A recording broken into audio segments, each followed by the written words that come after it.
While we wait for Carmel Tebbit to decide on her future role, the remnants of the Labor Party this week elected John Robertson, the new member for Blacktown, unopposed as leader. I spoke to Mr Robertson a short time ago. John Robertson, welcome and congratulations on Blacktown and the leadership. You acknowledged when you took the leadership yesterday that your party had betrayed its supporters. In your own words, how so? Well, largely we spent the last 4 years talking about ourselves rather than focusing on the people of New South Wales, and as a result we saw an outcome on the weekend that was devastating, but that also sent us a very clear message. We have to stop talking about ourselves.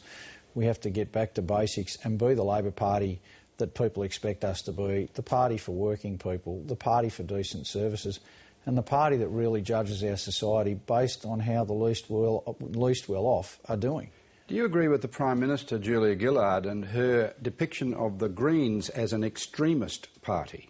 Well, I think what we saw, for instance, in Marrickville, we saw Carmel Tebbit succeed there, and I think part of that was the extreme views of the Greens candidate. Saw people not prepared to vote Green in areas like Marrickville. Some of their members do have pretty extraordinary views. So you're not trying to get the Greens back to you, though. You're rat-bagging them. Well, it's not really about rat-bagging them. It's simply about saying that on Saturday what happened to us in New South Wales was people who had voted Labor all their lives for the first time couldn't bring themselves to vote Labor. They didn't move to Independent and they didn't go to the Greens. They went all the way to the Liberal Party. That was largely because, and I heard this in the campaign and on the day, people were saying they want to punish Labor. I had people telling me before the election, this is nothing personal, but we want to punish Labor. Well, let's see if you can accept your punishment, Mr Robertson. You are part of the government. At Unions New South Wales, you are on the party's admin committee, which controls MPs' careers, this self-indulgent, self-interested group. The admin committee elevated you to the upper house to replace Michael Costa. You, Mr Robertson, are Sussex Street. If the public is ever to trust Labor again in this state, don't the Times call for a new unencumbered leader? In short, not you, Mr Robertson. Well, in fact, I was elected in Blacktown and the people of Blacktown have placed their trust in me. I went through a rank and file pre-selection to win Blacktown. There were 127 members of the Labor Party who participated in that ballot. You are not unencumbered. You carry so much baggage from the last 4 years as to be unviable as a leader at the outset. Well, I share responsibility with everybody else who was part of the government, the previous government, for what happened. And I accept my share of that responsibility. But I went through a rank and file pre-selection. I had to get elected in Blacktown. And subsequently, my colleagues in caucus yesterday unanimously supported me to be leader of the Labor Party in New South Wales. The Eddie Obeid, Joe Tripodi dominant sub-faction within the caucus is going with Mr Obeid's departure. Do you guarantee to the public that never again will your party be captured by such a narrow, self-interested sub-faction? One of the messages from Saturday was that people are sick and tired of the Labor Party talking about itself. They're sick and tired of self-indulgent behaviour. And I aim to make sure that we are an opposition that is focused on the issues that are important to the people of New South Wales. That means holding Barry O'Farrell to account and making sure he adheres to the promises that he made. It means being energetic, articulate, constructive as an opposition and taking that job very seriously. If we are to rebuild credibility and trust with the people of New South Wales, we must be an effective opposition and we must be out there also connecting on the ground with the people that left us on Saturday. Paul Keating's now famous letter blames you, Mr Robertson, for destroying the government in the fight over electricity privatisation when the instability started, and now predictably with the loss of so many seats. He is right, is he not? You are to blame. I understand that there are a number of people that are angry about the result on Saturday, and I had a disagreement with a group of people, including Mr Keating, around electricity privatisation. But that doesn't mean that good people can't disagree and still be good people. Paul Keating, Michael Costa, Morris Yama all made a great contribution to this nation or this state.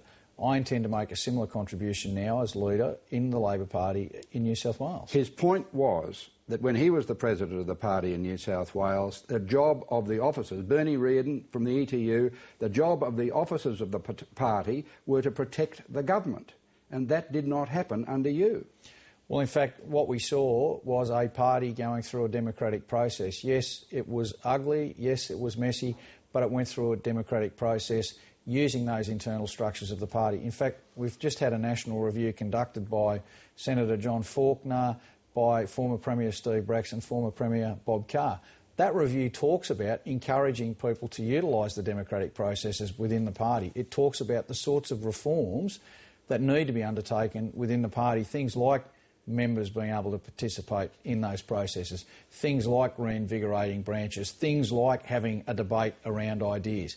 When you have a debate around ideas, you have disagreements.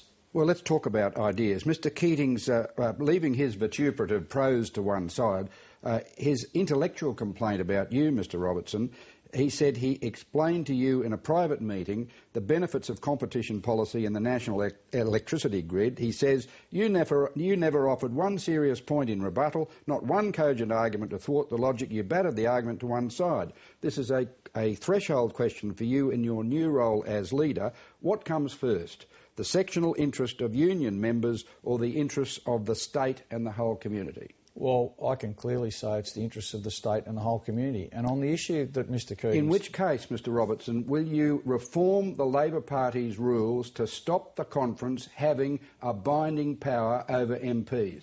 In fact, if you look at what the National Review suggests, it actually suggests that that is the forum that ought to be determining the policy and the platform for the Labor Party. So that LP State Conference will no longer, if these reforms go through, have a binding power over elected MPs? It will determine the platform for the Labor Party to develop its policy. I support the reforms that are proposed within that review. I support the issue or the idea of defactionalisation. I think they are absolutely critical to us becoming a credible alternative government. Can you give us a yes-no answer? Will the conference have binding power over MPs? Well, that'll be a matter for the conference to determine when it debates these sorts of reforms. I support the reforms that are contained within the National Review process. You'll stand up and say we must stop the conference having binding power over MPs? I want the conference to be a process where people are allowed to participate and assist in the development of the direction. It will be an advisory power over elected MPs, like the Liberal Party. Like the Liberal Party's forums are only advisory. The parliamentary elected representatives form the policy. The policy will be developed through the platform processes of the Labor Party conference. Those matters will be debated at this conference. I support all the proposals contained within the National Review. Finally, will you ask the Prime Minister to accept the application from Premier O'Farrell that the $2.1 billion earmarked for Parramatta to Epping should be diverted to North West Rail, because that's Mr O'Farrell's clear public mandate? Well, Mr O'Farrell's now the Premier of New South Wales. It's up to him to go to the Prime Minister and argue that that money should go elsewhere. Throughout the election campaign, we made it clear that $2.1 billion was there for the Parramatta to Epping rail link. The Prime Minister, the Minister for Infrastructure, federally, all made it clear the money was allocated for the Parramatta to Epping rail link. So your advice to Julia Gillard is say no to O'Farrell? I won't be giving any advice to the Prime Minister. It'll be up to the Premier to meet with the Prime Minister and put his case. John Robertson, good luck to you. Thanks very much. Thanks for having me.